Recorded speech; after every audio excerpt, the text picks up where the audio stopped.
సౌభాగ్యం వర్ధిల్లాలని గనిలో వనిలో కార్ఖానాలో పరిప్లవిస్తూ ధనిక స్వామికి దాస్యం చేస్తూ యంత్రభూతముల కోరలుతోమే కార్మిక వీరుల కన్నుల నిండా కనకన మండే గలగల తొనకే విలాపాగ్నులకు విషారాశులకు ఖరీదు కట్టే శరాబు లేదోయే. కావున లోకపుటన్యాయాలు కాల్చే ఆకలి కూల్చే వేదన దారిద్ర్యాలు దౌర్జన్యాలు బహిష్కరించే బాటలు తీస్తూ పాటలు రాస్తూ నాలో కదిలే నవ్య కవిత్వం కార్మికలోకపు కళ్యాణానికి శ్రామికలోకపు సౌభాగ్యానికి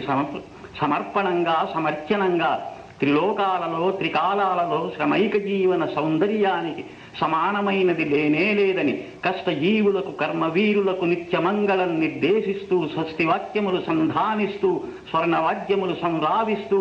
యథార్థ జీవిత యథార్థ దృశ్యం పునాదిగా ఇక జనించబోయే భావి వేదముల జీవనాదములు జగత్తుకంతా చవులిస్తానోయ్. కమరి కొలిమి కుమరి చక్రం జాలరి పగ్గం సాలెల మగ్గం శరీర కష్టం స్ఫురింపజేసే గొడ్డలి రంపం కొడవలి నాగలి సహస్ర వృత్తుల సమస్త చిహ్నలు నా వినిపించే నవీన గీతికి నా విరచించే నవీన రీతికి భావం భాగ్యం ప్రాణం ప్రణవం అని ప్రతిజ్ఞలో గేయం రాశాను.